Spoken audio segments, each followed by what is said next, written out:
Justin Gaethje and Michael Chandler now connected forever. And I will be pushing you everywhere and anywhere. Justin Gaethje, ladies and gentlemen. And Belal Muhammad appears to have passed the Stadium Maya test. And he is going to get another big showcase later in 2021. Hello, remember the name Muhammad.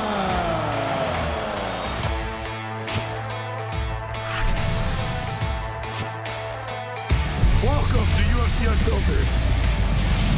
Please tell me that's on video. I've never been happier. I'm made for a fucking podcast. That's dangerous. Listen to me, we're at it.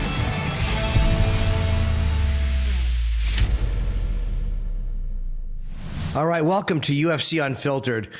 Matt Serra is away today. I think he's with Dana. So, Bob, thanks for joining. Thanks for having. Thanks for having. I came. I'm really running late today. I got people outside fixing stuff, and I just there was traffic, and I'm late. So we're gonna have. Did you watch the fights? Did you see the Gaethje Michael Chandler fight? I was actually at Skankfest, and I was scheduled to go on stage late, and I begged somebody to go on before me, and so I could take her for Kim Conant. She let me go on before, and I went and watched it at a bar. I mean, standing room only. They had the Canelo fight over here and the UFC right here. And around, I don't know, maybe 300 people just standing room only. Yeah. That was a good fight. It was incredible. We got Justin. Justin is here now. I guess he's in the waiting room. Yeah, geez, just what you want a fight to be. That's exactly what you want to see. Yeah, it was really amazing. And he's never in a bad fight. Like anytime you watch him, whether he wins or loses, you're like, yeah, I want to see that guy fight 30 more times.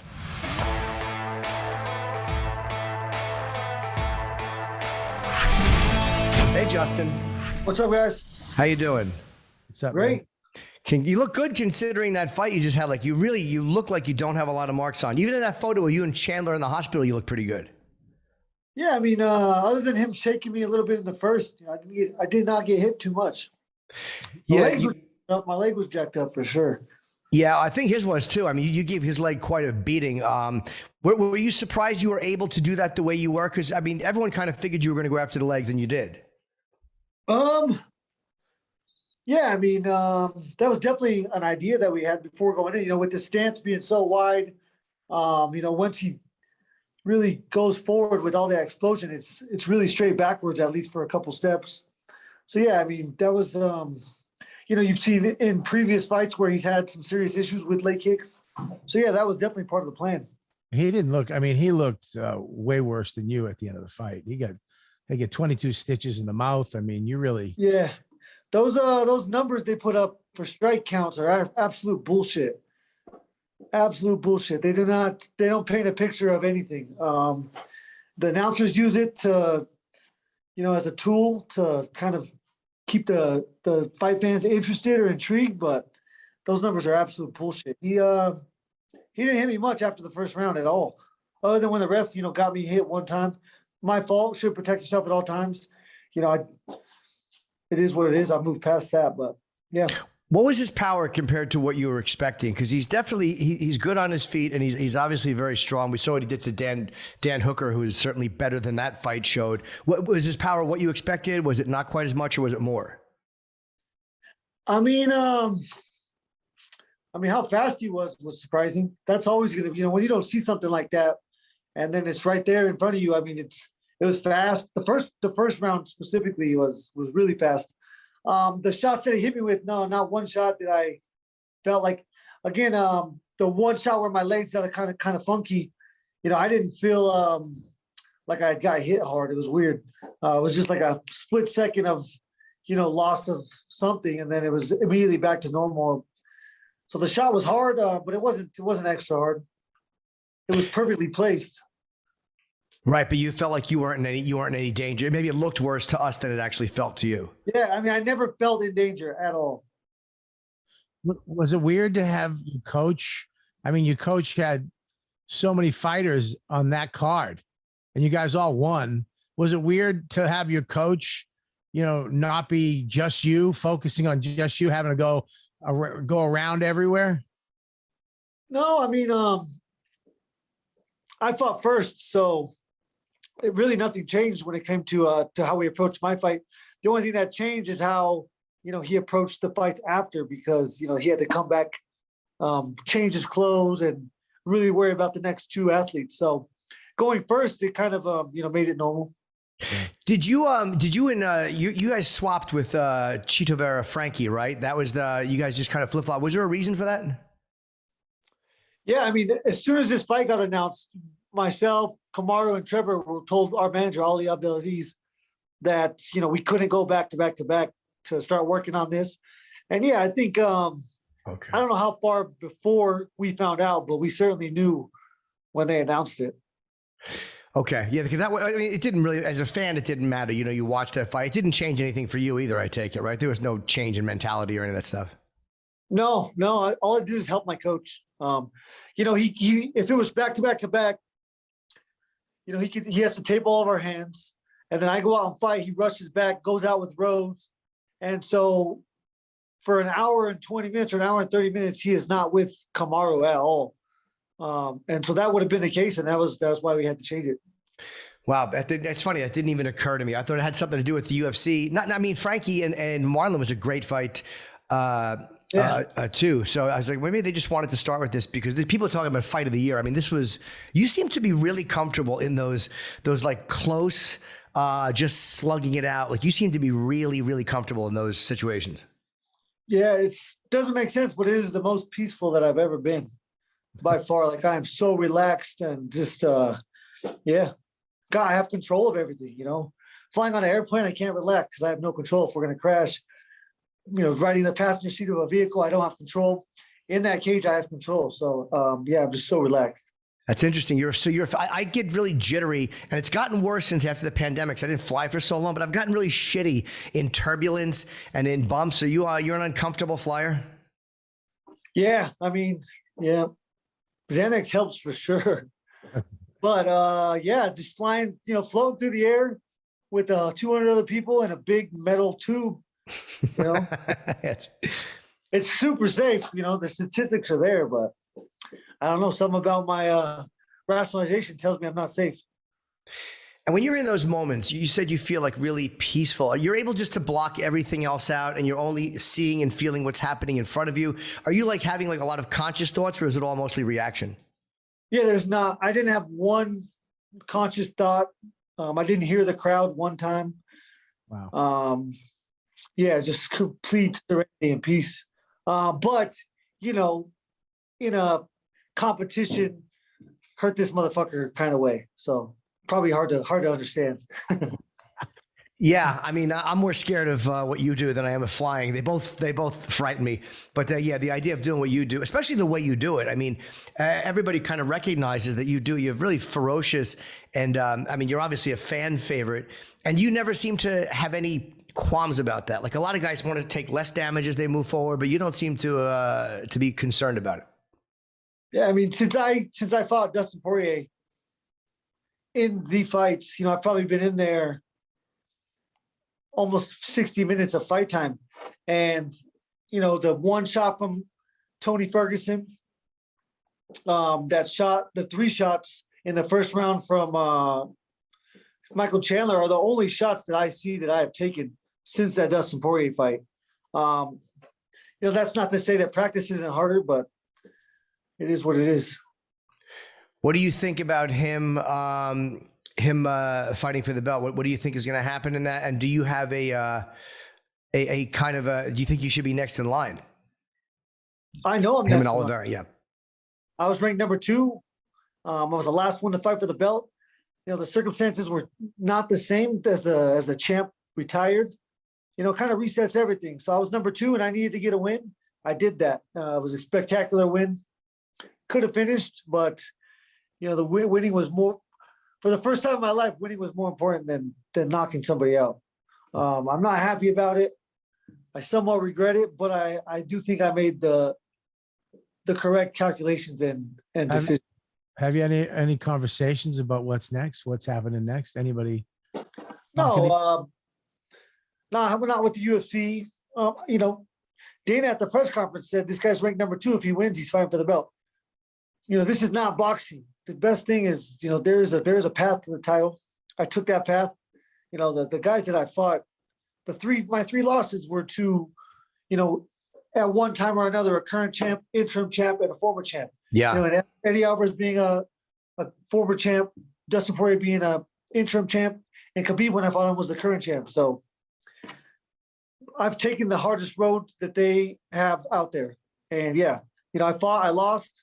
Shit resets when he retires. This is a new ball game. So yeah, I'm not sure who's going to win. I'm really hoping that I'll be in the stands to watch that fight. I'm a huge fan of MMA. It's going to be a really, really interesting fight. What did you do after your fight? After you won, what did you do? What do you just chill? You go out? Do you party? Yeah, no, so they made me go to the hospital, and they, wasted 2.5 hours of my life is what they did. Right. And then, I go back to the hotel, all my family's there, and we just go up to my room and we, hang out and laugh, a lot of laughing. I mean, you're sponsored by Trojan. I mean, I saw your Twitter. You literally had a duffel bag of Trojans. You had all the sizes except mine, the slim and sassy. Hey, I got my mom there, my sister, my family. So that is so much more important to me than going to try to score some pussy at night. Yeah, that's a great sponsor, though. They're gonna be a fantastic sponsor. And you said too that you wanted the knockout and you got the decision. You were just fighting for a win. But I mean, again, I would never have noticed that by the way you were fighting. It looked like you were trying to. So it wasn't just like specifically let's get a win only. It was there's a constant risk assessment that's going on, and the power that he presented and the choices that he was making, didn't allow that factor to go down enough for me to capitalize on it. And yeah, the choice being, his choice to not go away. He had made a choice after the first round or halfway through the second that no matter what, he was going to be ready for the firefight. And, he understood how much danger he was in. So there was never a spot where I could catch him relaxed, which you need to do to knock somebody out. Have you had that before where you felt like you pressed for a win and it cost you? Where it was something like you were in a good shape and then you pressed a little harder because you wanted the knockout, I should say. And where you took damage because of it? Yeah, I would say that my first 2 losses to Eddie Alvarez and Dustin Poirier were very similar in that way. For one, I hadn't understood what I was doing or why I was doing it. Now I have a much better understanding of what and why and how. But yeah, back then it was just, let's see who's tougher. I thought from day one that's all this game was let's see who's tougher. But yeah, this last fight really opened my eyes to, how skill-based it is. And I think Khabib has been kind of lobbying for Makhachev to fight for the title, maybe because obviously they're close. And how do you feel about that? And do you think, obviously Dana said you're number 2, you're going to get the shot. What do you think? Yeah, I think it's awesome. I mean, if you're not using your friends to better yourself, then, as a group, you guys are fucking up. That's his job. I still do not believe that was him writing those messages. It was way too proper of English. Not ever once in the history of his. And then people want to say it was Ali Abdelaziz. Like, he has much less chance of writing a proper sentence in this form than even Khabib does. So it wasn't either one of them. If I had to guess, I would say it was Rizvan Magomedov, the dude that helps Ali with the Russian dudes. And when you read something like that, do you kind of go like, hey, this is all just a part of it, or is there a little party that's like, hey, what the fuck, man? I mean, I deserve the next shot, and it's kind of insulting. Yeah, I mean, I really shouldn't even reply because it doesn't fucking matter what they think. At the end of the day, that dude Makhachev fought number 14, went to number 5, and fought a late replacement, Dan Hooker. It wasn't Dan Hooker on a full camp. It does not count as much, but it's still, I'll give him, it's 2, top 15 guys, none in the top 5, only 1 in the top 10. That's not how this shit works. Do your fucking job, fight these guys. Beneil Dariush is right here, like, and I like the dude. He's my friend, so that's why, you're not just gonna jump over this man and expect to get a title shot whenever number 3 guy is Dustin or is Beneil Dariush. Handle that. That has Right. to be him. So you think him against Beneil would be the fight? It makes sense. That's Yeah. when it comes to shit that makes sense. That'd be it. If Poirier wins, let's say Poirier takes the title from Oliveira, you've lost to Dustin. This would be the first time, I'm guessing, that you've had a rematch, unless you did it in the. Is there any type of a mental thing for that, or no? How would you think you'd feel about that, being that you lost one to him? I mean, when I take myself back to that night in Arizona, after that fight, I was outside. I took 200-300 pictures with fans. I was out at out the bar hanging out. I'm from Arizona, so all my friends and family were there. So at that point, I went out, to a bar, took a shit ton of pictures, and yeah, that's not where Dustin Poirier is or was. So there's nothing from that night that terrifies me to relive. But I don't think the same would be said for him. So yeah, I'm looking forward to the rematch. I'm looking forward to him knowing, what he went through last time, having to embrace that, having to, really buy into being content with that happening again. And then, with this last fight, I've understood how much my skills should be a factor. And so, yeah, it's a much different fight all the way around. And what about the and Chandler's wrestling people? I thought that would be a bigger factor, because obviously your defense is great and you certainly can you know what you're doing, and you're a very good wrestler. So was there less of it than you thought? Like sometimes two guys, like the first Colby Kamaru fight, there was I think no takedown attempts, or is that kind of what happened with you guys? Like where you felt like there was not going to be a whole lot of shots taken? I mean, I don't go into any fight with too many preconceived notions on things that will or won't happen. I like to really be present and just rely on my, my skills that I've gained. But I don't know. That's a tough one. Yeah, but guys have that philosophy too. Like some guys will watch a lot of tape and they're obsessed with tape and they're obsessed with preparation. And other guys just watch very little and say, I don't want to have a preconceived notion, because then I'm going to wind up doing something, anticipating something that's not coming. Yeah, if you only have a plan A and plan B, and then those fail, like what is your options? You kind of put yourself up against the wall or in a hole. From that first second, you have to be perfect for 15 or 25 minutes, and that's really not a lot of time in theory. So you just have to really take control of that. And I just controlled the space. That's why he wasn't able to. I never touched the fence with my back, other than that one time that I was slightly rocked in the first period. And outside that, I'd never even crossed the black line. So in order for him to have success there, he would have had to make those things happen. Was there anything like the example I use a lot, because Jones said it was after the last fight with Cormier, where he threw that head kick. He said they had noticed something with the way he dipped, I think to his left, if I remember correctly. There was something that he saw in tape that he just made a mental note of. Was there anything with Chandler that you saw that you just kind of made a note of and said, I'll just kind of keep it there if I need it? Yeah, I mean, that's the constant in a fight.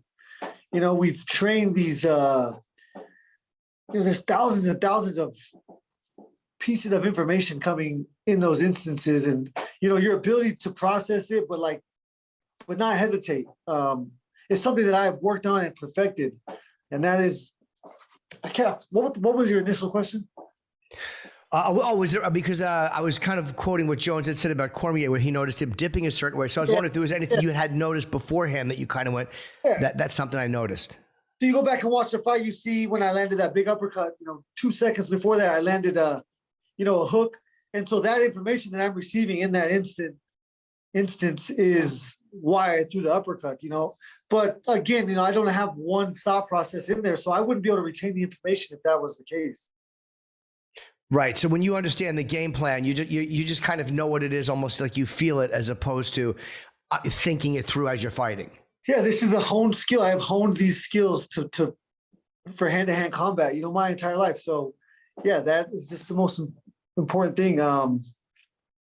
I don't know how to explain it. I'll probably sound stupider the more I talk. So no. It's interesting. I mean, again, it's such a mindset that, as a person who's never fought, to hear what you think and you feel in the cage. Where some guys may think that their mind is racing all the time, and a guy like you is like, no, I'm just kind of feeling whatever comes at me, and I'm trying not to think. I mean, for me, it's going to a primal instinct spot. As humans, it's natural to eat, sleep, drink, fuck, and fight. Like those are natural. And not too long ago, we had to fuck to eat, sleep, drink, and all that shit comfortably. And I think it is in us. I think you see mama bear instincts. You see people lifting cars off of people that are in desperate situations. I'm able to tap into that and be comfortable there. So I'm not sure how or why, but yeah, that's what I do. And that's why I look so comfortable in there, because I'm in a very peaceful state. You just celebrated your birthday. Yesterday. Happy birthday. Happy birthday. What did you get? What did you get? What do you ask for? What does a guy like you ask for your birthday? Oh, fuck, dude. This is a weird life, to tell you the truth. I spend a lot of time alone. Really? Yeah. I went golfing. All my family lives in Arizona. I have friends around here, but yesterday was Sunday, and I like to rest on Sunday. I went golfing in the morning, and then I was at home by myself. I went to King Soopers, got me some cinnamon rolls. I went to get a cake, but I didn't see a cake that I wanted to eat. So I got some cinnamon rolls and made those bitches and enjoyed the hell out of them. Then I went to bed. You didn't open a present? Nobody sang happy birthday? My mom and dad sang me happy birthday. All right. Well, happy birthday. Happy birthday to you. Happy birthday, dear Gaethje. Happy birthday to you. There you go. We sang it to you. Thank You you. sang it to him. To Vegas on Wednesday to corner a guy this Saturday, and then I'll head home to Arizona for the next week. So I'll be there all week. I'm sure we'll do some kind of celebration. We're going to the Polar Express. I got 7 nieces, 2 nephews. Oh wow! What's the Polar Express? It's I've never been there because I don't have children. But I think on a train, and it's based, it's the Christmas theme.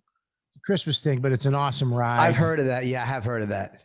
So do you like having like nieces and nephews, right? 'Cause I have 2 nephews, and I'm too irresponsible to be a parent. So I just it was great, like doing little shit with them, and then just kind of not having to deal with it. Yeah, you get to go home and have peace and quiet. I love it. I live a state away, so it's tough, man. Every time I see them, they've grown so much. That shit hurts. But I call them as much as often. They come up here once or twice a year. So yeah, it is what it is. This is the life I chose. Yeah. It's great to have you as an uncle, though. Just you're never gonna get fucked with. Yeah, and I'm from a really small place, so yeah, they get to take some of my celebrity and go to school with it. They're the cool kids at school. One of my nephews is, because they all know he's my nephew. So yeah, that's all cool. Well, Justin, look, man, thanks for coming on. I love you, and again, I hope you fight for the belt after. I love you, man. Thank you. After you're one of my favorite fighters, and after that last performance, it was what we expected, and I was actually almost equally impressed with Chandler, his ability to withstand it and his ability to finish the fight. I thought. Yeah, I've said it before. Not often does my opponent get to best me in the inspirational department, and I'm so glad that he's getting recognition for that. There's being brought to the attention of what he made a choice. And it really can, relate to everybody in everybody's life. And, the choices that you make, the choice you're making right now, is all that matters. And he made a choice to not go away, to not give up. Right. And that's the only way that you could take those shots and take that damage. So yeah, it's commendable. Well, not smart, but commendable. Yeah. Really great. I was in a bar in Houston, and the place was going fucking ballistic during the fight. So. Yeah, those are my favorite stories, man. I had a chef this fight, and she had never watched an MMA fight. At some point, I said Conor McGregor versus Floyd Mayweather, and she's like, "I know Floyd Mayweather, but I've never heard of the other guy." I was like, "That's awesome." I love that you have no interest in any of this. Just help me with my nutrition. But I told her when I win, if there was a satellite from space, there's like just one quick ray of energy. And that's why I fight. That's the main reason I fight, is to make people feel that feeling. And I know that my fights do that to people. When I see a fight like mine, when I go home and watch that shit, it's like, what the fuck is wrong with these guys? But it's so fun. Yeah, and even in the losses, and again, like we just said about Chandler, there was never anything other than respect. And like, this is a guy I would watch fight once a week if he could fight once a week. Like, it's just every fight you're in is a great fight, and I can't wait to see you fight either Poirier or Oliveira. Yeah. I mean, whoever you fight, I'll look forward to that, man. And have a great holiday. It's always good talking to you. Yes, sir. You guys as well. Have a good one. All right, Justin, take care, buddy.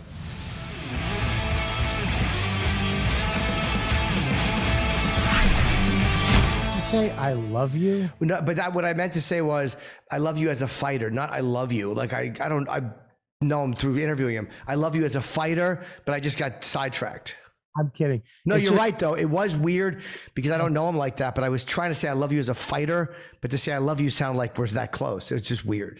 Oh, it just came out. I was like, I love you. It was like I would say it to Dawn. Oh yeah, no, I didn't mean that. Yeah.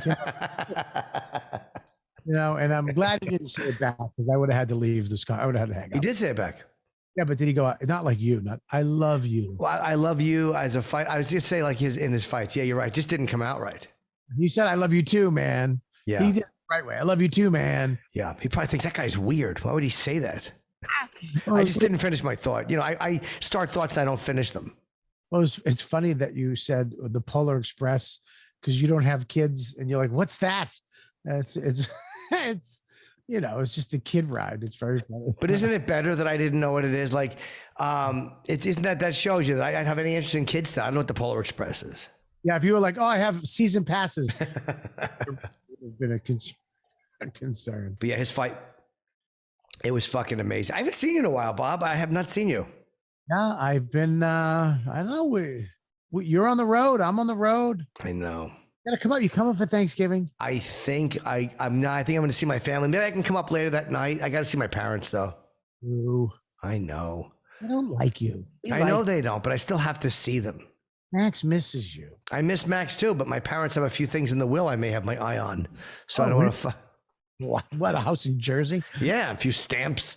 Fucking. Oh, come on. You got to come up. Will you come up for dinner? I'll come up after dinner. I got to see my parents, but I will come up after dinner. I was so funny. I'm at the Skank Fest, which it was sad that you weren't there. I had a makeup date at Caroline's from like a year and a half ago. That was the date they gave me. Should have canceled. I know. I wish I could have. It was amazing, but I'm standing in front of the venue. It's all fans. So I'm sitting outside. It's all, when you go to a festival, a lot of times it's, some of your fans, but a lot of other people that are there to see other people. Sure. But this thing is just they know us. Right.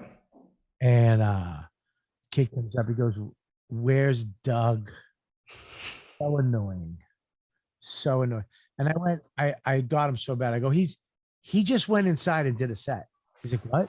No, he's on stage right now, dude. He's like, you're lying. I go, buddy, whatever. He just went on stage and I've never seen a grown man run into a venue for a person that doesn't exist. And he came out a half hour later, very disappointed. That's good. That does make me happy. That not only that he wanted to see it, but that you lied. And then part 3 is that I wasn't there to give it to him. That makes me happy. A lot of Doug Bell shirts at the festival, to be honest. Oh, were they really? Oh, good. The big Doug Bell head really just stands out, doesn't it? Yeah, it's almost offensive. It's almost vulgar in its aggression. Yeah, I agree. I would hate that too. It feels like a warning. Yeah. When you see somebody wearing the Doug Bell, just the head shirt, it's like a warning. It's like there's something off with this guy. Like cross the street. He has good taste in jokes. He has good taste in jokes. Hey, did you see Yair Rodriguez, Max Holloway? That fight was really fucking good. Max won unanimous decision, but Jesus Christ, was that a competitive fight. It was great too at the end when he ran out to the ambulance. Right? Did you see that? No, I did not. I watched his interview in the octagon, but no, I didn't.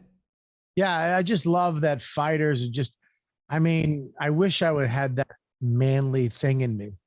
If I just got into a fight, not that thing. I wish I had a manly thing in me. How about me asking Gaethje Trojan thing, Jew? You should. I was with my fam. No. I actually thought Justin was married, so. I did too. No, I didn't want, not the male. I just don't have, if I go to a fight, I would be looking for sympathy. I just be like, oh, can you hand me that? I just have people do stuff to me. This guy runs out. The other guy's in the ambulance. They're just giving each other high fives. Yeah. And just get out of each other. It's such a honorable people, human beings. These fighters are. Yeah. I mean, that was a great fucking fight. I like Yair Rodriguez. He hasn't fought in like 2 years. Yeah. It was a great fight. Max is awesome. I love Max. Yeah, I do too. I thought he won at least one of those Volkanovski fights. All right. We got Belal Muhammad ready to go. Awesome. Everybody's on time today. Like exactly on time. Usually guys are a little late.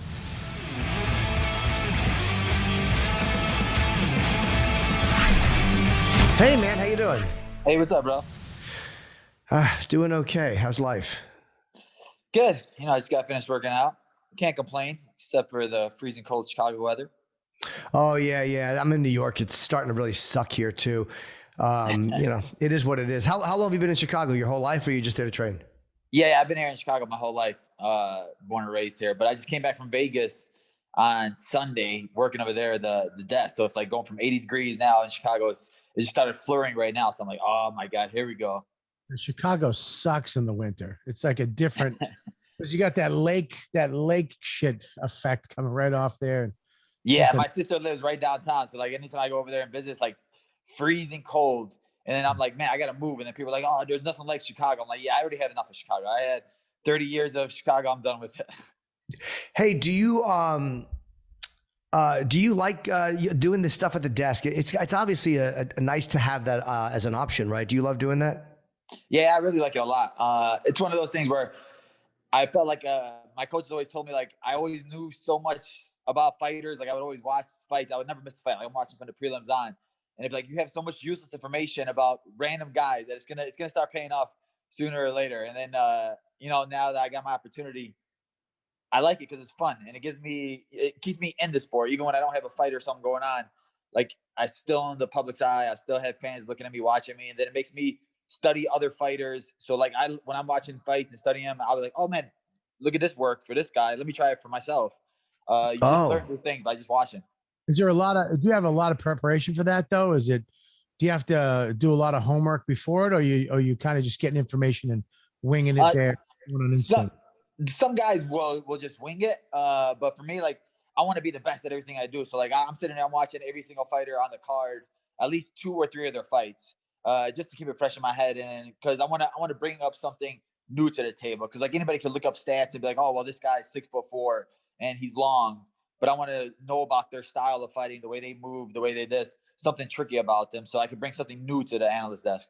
It's funny, Bobby, you just asked that question because I was thinking of the exact same thing as you asked it. I had, when Dean Thomas was in town for, here in New York for UFC, and I texted him, like, hey, let's get together. He's like, oh man, I got to do homework. I got the weigh-in show tomorrow or whatever. So I guess the night before, do you just kind of stay in the house and go over everything and watch fights, or you give yourself a few days? How do you do it?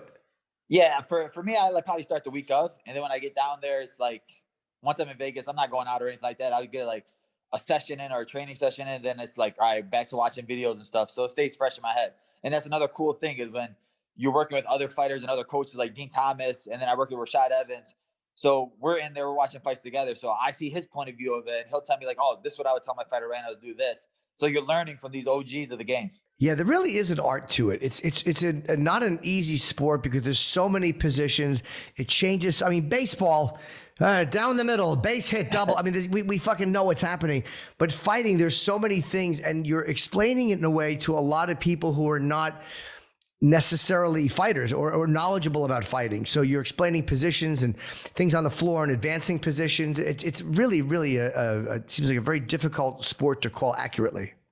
Yeah, and exactly. And then the game's like ever evolving. So it's not like there's always something new popping up. We just saw this weekend with Yair Rodriguez, where he brings in such unpredictableness to the game, where a guy like Max Holloway has to sit back and watch him a little bit, and he'll shoot a takedown when he never shoots a takedown because this guy's throwing stuff from the wildest spots. And then as I'm watching the fight, I'm looking at him like I don't even know how to explain that to the viewer because my elbow doesn't move in that way that Yair's does. But it makes me step my game up too, because it's like, all right, let me try that at practice. Let me move like that a little bit and see where it works. Because if it's working on a guy like Max Holloway, it'll work on anybody. Did you feel comfortable? Like, because you have to know where to look in the camera and when to talk to the guys, and when there's a lot more that goes into it than just knowing. You have to know what you're talking about and give your perspective, but you also have to not look like an ass. You know what I mean? Yeah, exactly. That's the biggest thing for me. Where I'm trying to figure out the camera, I'm looking at the light, I'm looking at that. People don't understand. There's like 8 cameras back there, and then sometimes when you're over talking, like you're just like you get lost in your thought.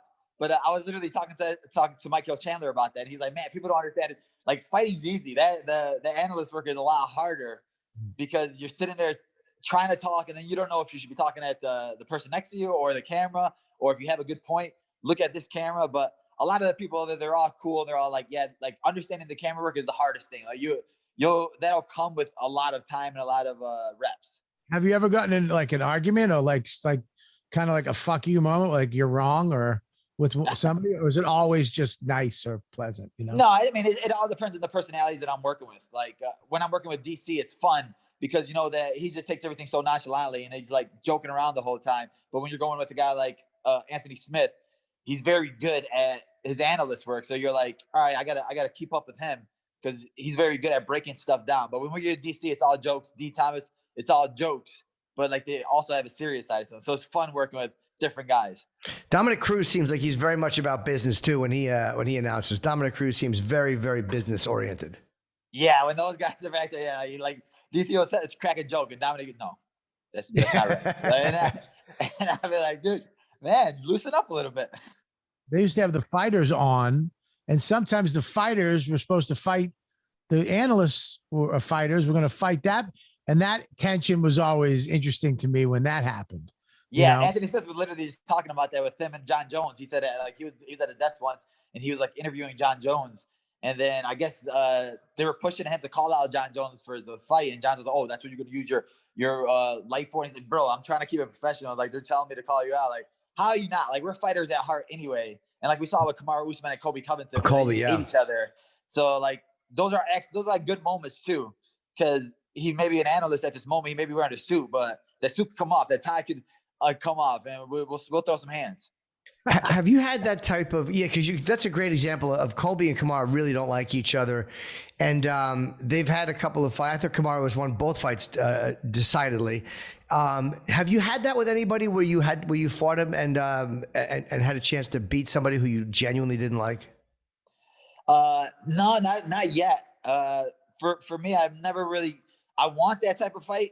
That's why I was trying to call out for like a Sean Strickland or somebody like that, or like a Kobe Covington, somebody that I genuinely dislike, and I think that would level up my game a little bit. But it's like I'm fighting Damian Maia, and I'm like, hey, you can't hate a Damian Maia, right? And then people are like, talk trash to him. I'm like, bro, he's a legend of the game. Like he's not gonna talk back, and it's just like I'm not gonna fake it. Like for me, it's like I hate when guys try to fake a rivalry or something like that because fans will read it, fans see it, and they know what's real and what's not real. And to me, I'm like, I don't need to do it like that. Yeah, and no one dislikes Stephen Thompson. Like you can't. He's the nicest guy in the business. Like no one I've never heard anyone say anything bad about him. So he's a guy that you can't go with. You just got to beat him because he's the guy you're fighting. But everybody likes him. Yeah, exactly. Even my family is like, oh, why are you fighting him for? And I'm like, oh my god. And they all have like pictures with him because like whenever you go to a fight event, he's like super cool. Like we've always saw each other with respect and stuff like that. And he's always come up and things like that. So it's cool. But like you said, it's about leveling up and it's about climbing that ladder. And he's a guy that's fought for the title twice. Yeah. He's been top 5 for his whole career.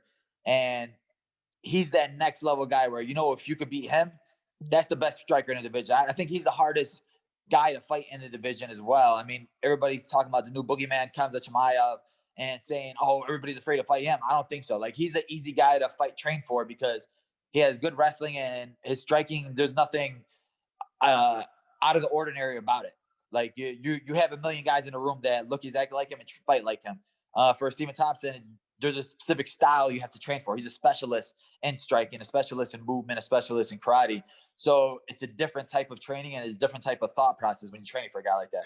And even if you train for a guy like that, the fact is he just doesn't get tired. Like he'll do that for 25 minutes, that side to side bouncing movement. And I've seen guys really, everyone kind of knows this is how he moves, but it's impossible almost to replicate the way you would need it to for it to translate into a 25-minute fight. Exactly. And that's the thing where it's like a lot of the guys lose to him because they're too busy watching him. They're looking at him. They're seeing what he's doing.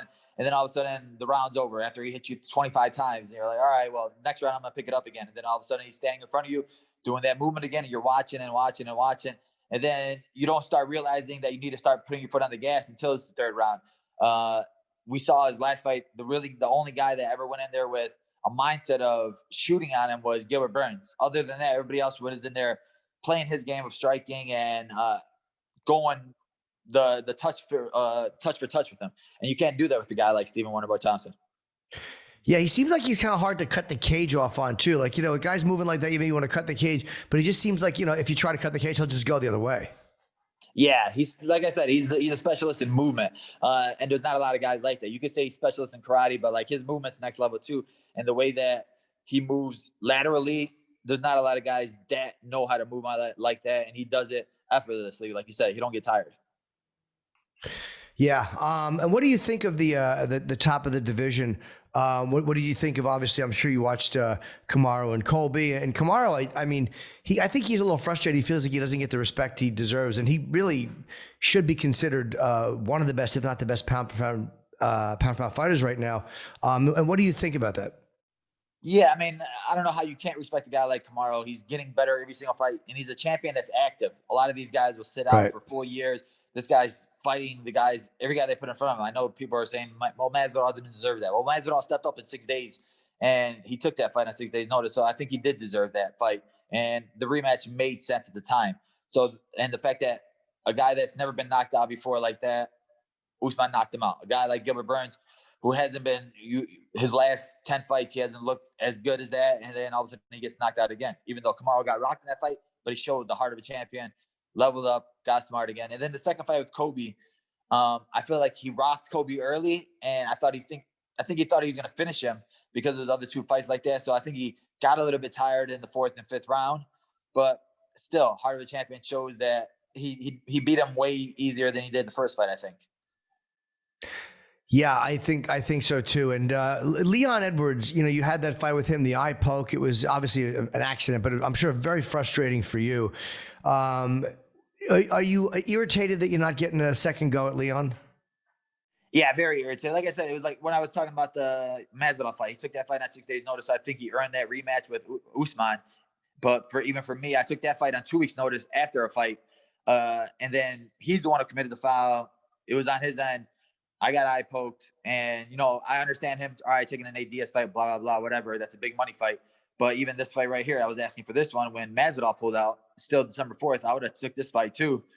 And I just feel like it made sense for me to get that fight. I know he's trying to say that he wants to wait and see, wait for the title fight. But Usman said he's going to take some time, stay with his daughter, and a lot of stuff happens in between those months. And it's all about momentum in this game. So like, if I beat Stephen Wonderboy Thompson top 5.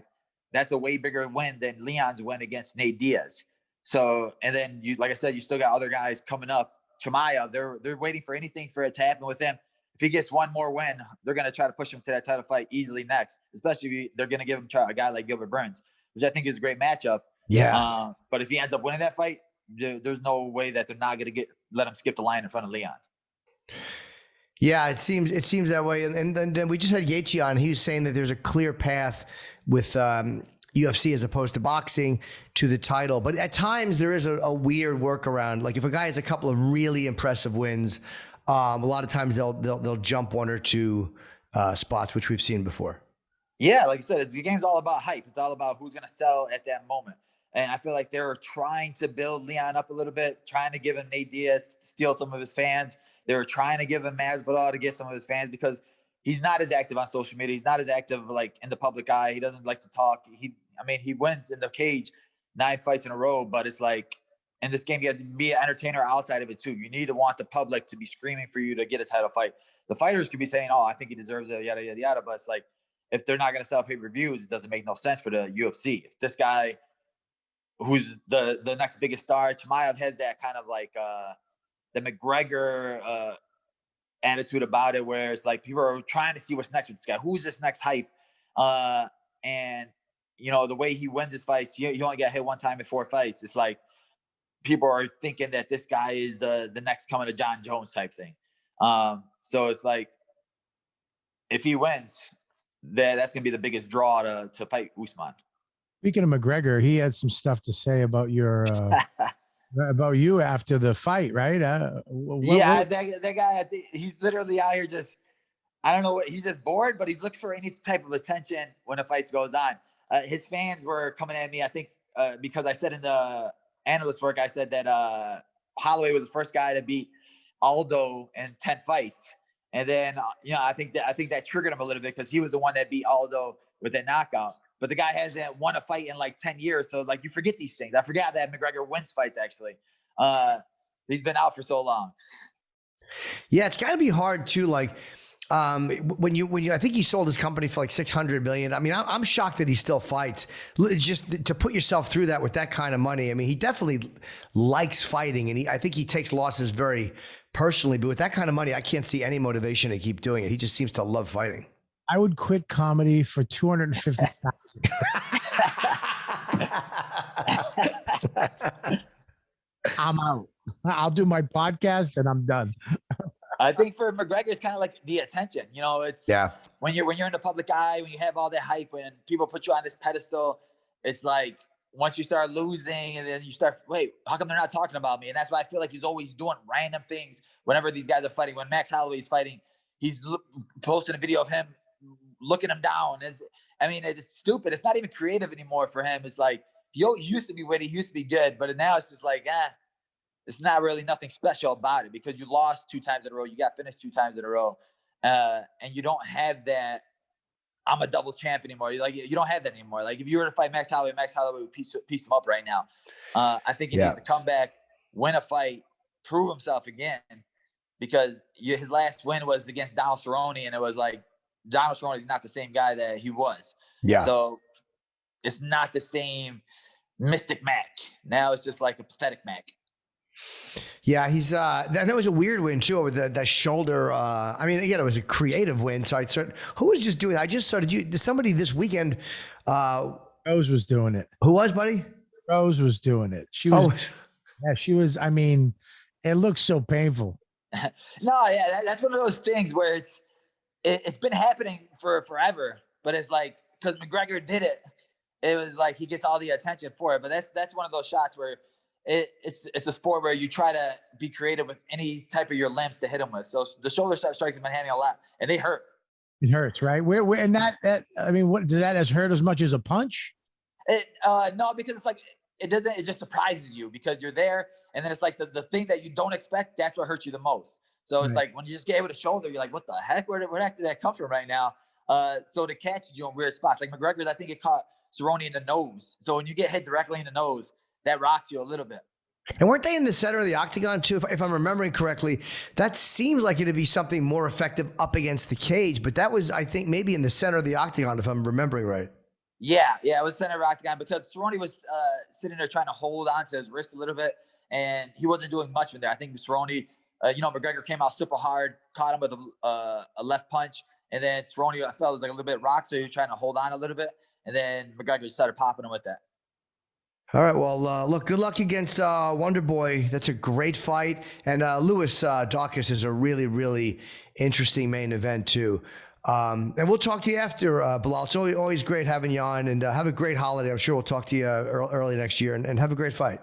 For sure. Appreciate you guys, man. Thank you again. Yeah, that's a big main event. Yeah, it really is. All right, man, we'll talk to you again soon. Have a good one, bro. All right, bud. You too.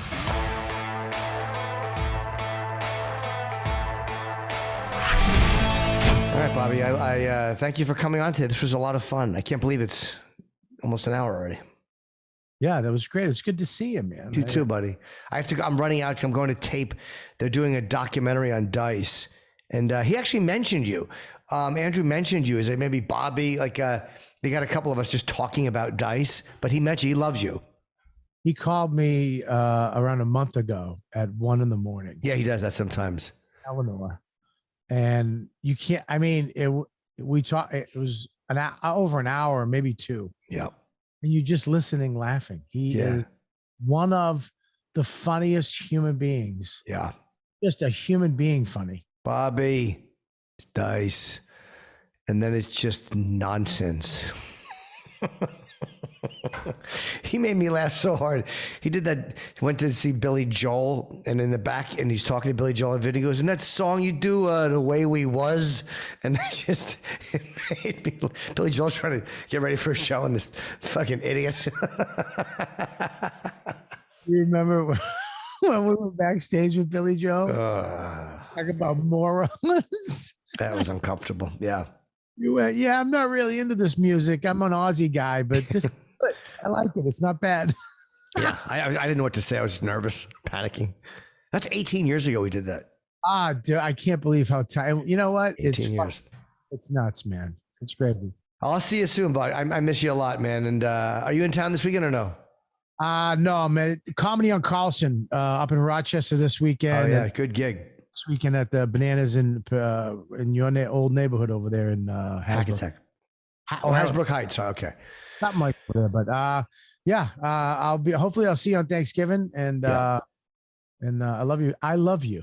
I love you too, man. And thanks, Justin Gaethje, the great Justin Gaethje, and Belal Muhammad. And see you soon. Bobby, take care, buddy.